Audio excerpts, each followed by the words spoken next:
Hello students, as you know we are doing chapter 2 of history nationalism in India. In our last two videos we discuss about the First World War, Gandhiji's advent in India, his early movements, Rowlatt Act and the Khilafat issue. In this video we are discussing section 2 of the chapter differing strands with in the movement. जो movement था non cooperation movement Gandhi ji ने चलाया था उसमें अलग अलग लोगों की अलग अलग सोच थी। वो क्या सोच थी वो हम इस सेक्शन में पढ़ेंगे। द नॉन कोऑपरेशन खिलाफत movement began in January 1921। Non cooperation खिलाफत मूवमेंट जनवरी 1921 में शुरू हुआ था। Various social groups participated in this movement, each with its own specific aspirations। और समाज के अलग अलग जो ग्रुप्स थे उन्होंने इस मूवमेंट में पार्टिसिपेट तो किया था, लेकिन सबकी अपनी कुछ आशाएं थी, सबके अलग अलग सोच थी। All of them responded to the call of Swaraj. सबने स्वराज की कॉल पर, जब स्वराज के लिए उन्हें कॉल किया गया था उसके लिए रिस्पोंड किया था। But the term mean different to different people. लेकिन स्वराज का मतलब हर एक के लिए अलग था, सबकी अलग अलग सोच थी स्वराज को लेकर। The movement in the towns. Towns में मूवमेंट कैसे स्प्रेड हुआ था? The movement started with middle class participation in the cities. Movement middle class के पार्टिसिपेशन से शुरू हुआ था, यानी शहरों में जो मिडिल क्लास लोग थे उन्होंने मूवमेंट में पार्टिसिपेट किया था। Thousands of students left government control school. हजारों की संख्या में छात्रों ने गवर्नमेंट कंट्रोल स्कूल को, जो बच्चे गवर्नमेंट स्कूल्स में पढ़ते थे उन स्कूलों को छोड़ दिया था, कॉलेजेस को छोड़ दिया था। Head masters and teachers resign. जो स्कूल में पढ़ाने वाले हेडमास्टर और टीचर थे उन्होंने रिजाइन कर दिया था। And lawyers gave up their legal practices. जो लॉयर्स थे, वकील थे, सरकारी वकील थे, उन्होंने अपनी प्रैक्टिस छोड़ दी थी। The council elections were boycotted in most provinces except Madras where the Justice party, the party of non Brahman, felt that entering the council was one way of gaining some power, something that usually only Brahmans had access to.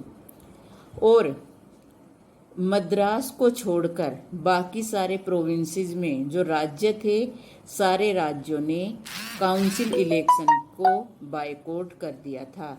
केवल मद्रास में council election हुए थे क्योंकि मद्रास में justice party एक non ब्राह्मण party थी, उसमें कोई भी ब्राह्मण लीडर नहीं था, नॉन ब्राह्मण्स की पार्टी थी।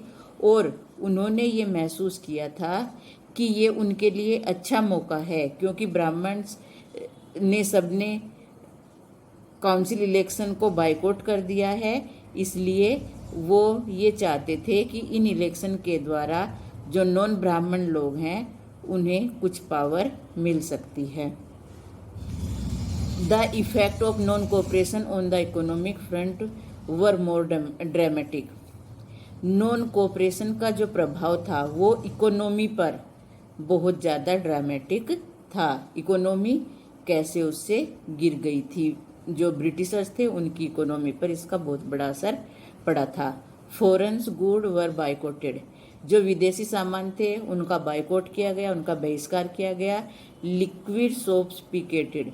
जो लिक्विड सोप थी उनको बंद कराया गया। लिक्विड सोप जैसे अल्कोहल वगैरह की जो दुकानें होती हैं उन्हें बंद कराया गया। And foreign cloth burnt in huge bonfire. विदेशी कपड़ों की होली जलाई गई, उनको इकट्ठा करके जैसे होली जलाई जाती है वैसे उन कपड़ों को जलाया गया।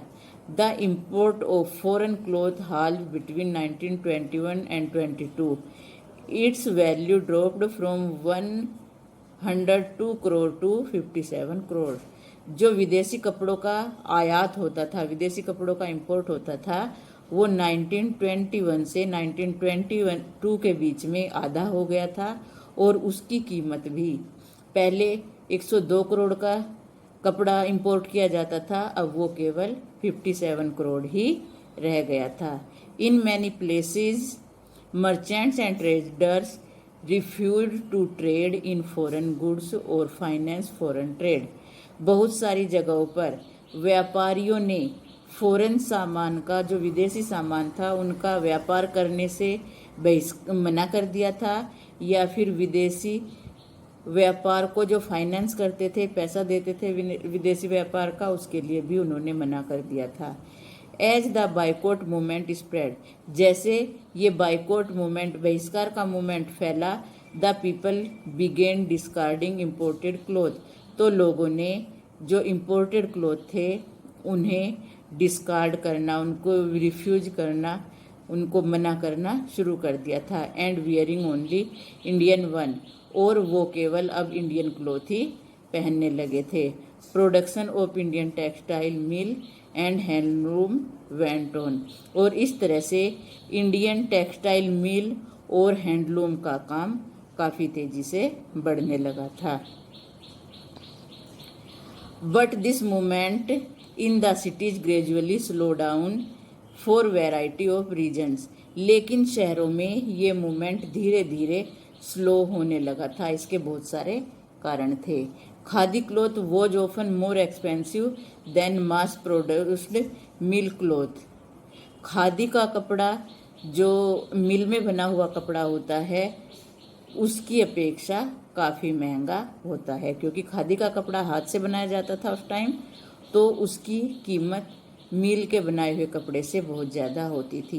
Poor people could not afford to buy it, और गरीब लोग इसे नहीं खरीद सकते थे। How then could they boycott mill cloth for too long, इसलिए वो लंबे समय तक मिल के बने हुए कपड़े को बायकॉट नहीं कर सकते थे।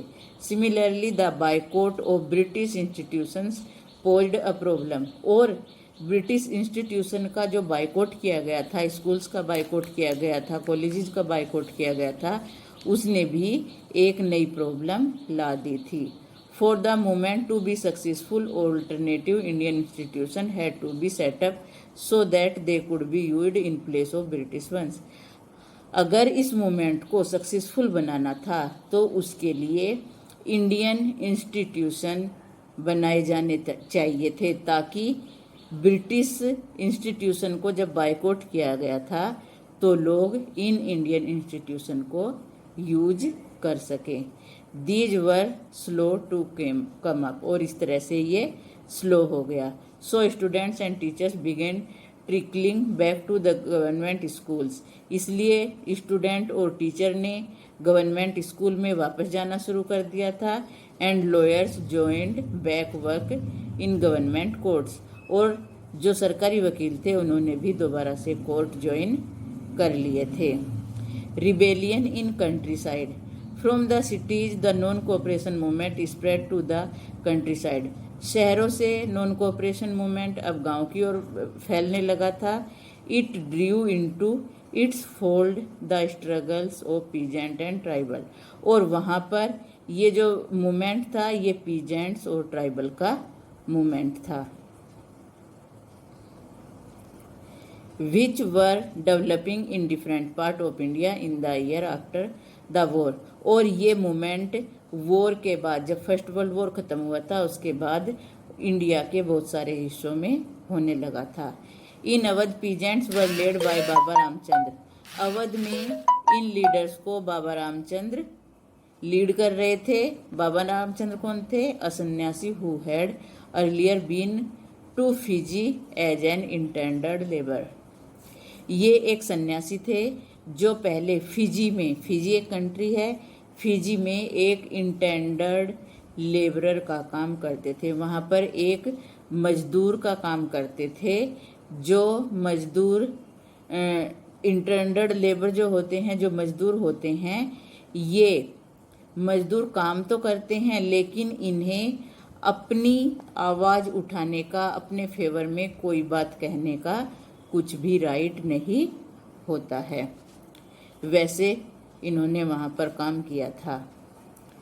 The movement Here was against talukdars and landlords who demanded from peasant exorbitantly high rent and a variety of other seizes. और यहाँ पर जो मूवमेंट था अवध में वो तलुकदार और लैंडलॉर्ड्स के खिलाफ था। जो जमींदार होते थे उनके खिलाफ था। वो क्या करते थे, ये जो जमींदार होते थे, तलुकदार होते थे, पीजेंट से, जो छोटे किसान थे, जो पीजेंट्स कौन से किसान होते हैं, जो कि रेंट पर ज़मीन को लेकर उसमें खेती करते हैं, तो उससे ये रेंट, उन पीजेंट से ये लैंडलॉर्ड्स ज़्यादा रेंट मांगते थे और दूसरे बहुत सारी तरह की अलग अलग डिमांड उनसे करते थे। Peasant had to do begar and work at landlords farm without any payment. और पीजेंट को बगार करना पड़ता था। बगार बोलते हैं जब लेबर वर्क किसी विलेजर से करवाया जाता है, किसी गांव वाले से मजदूरी का काम करवाया जाता है फोर्सफुल्ली और उसे बदले में कोई पेमेंट नहीं दिया जाता है, तो उस काम को बगार कहा जाता है। इनसे ऐसे ही बगार करवाई जाती थी लैंडलॉर्ड्स के द्वारा, इनको कोई पेमेंट उसके बदले में नहीं दिया जाता था। As tenant they had no security of tenure. और क्योंकि ये किराए की ज़मीन लेकर उसमें खेती करते थे, तो इन्हें टेन्योर की, टाइम की कोई सिक्योरिटी नहीं मिलती थी कि कितने टाइम के लिए उन्हें ये ज़मीन मिली है। Being regulated evicted so that they could acquire no right over the leased land.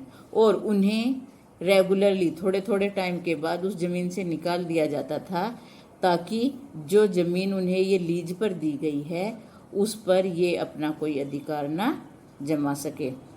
The peasant movement demanded reduction of revenue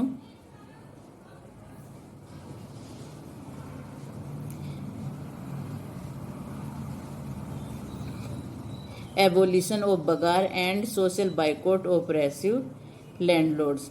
तो इन पीजेंट का जो मूवमेंट था, इनकी क्या डिमांड थी, रिडक्शन ऑफ रेवेन्यू, टैक्सेज इनके कम किए जाएं, एबोलिशन ऑफ बगार, बगार की जो व्यवस्था है उसे ख़त्म किया जाए, और लैंडलॉर्ड्स इनको जो ओप्रेस करते हैं, इनको जो परेशान करते हैं, उसका सामाजिक रूप से बहिष्कार किया जाना चाहिए।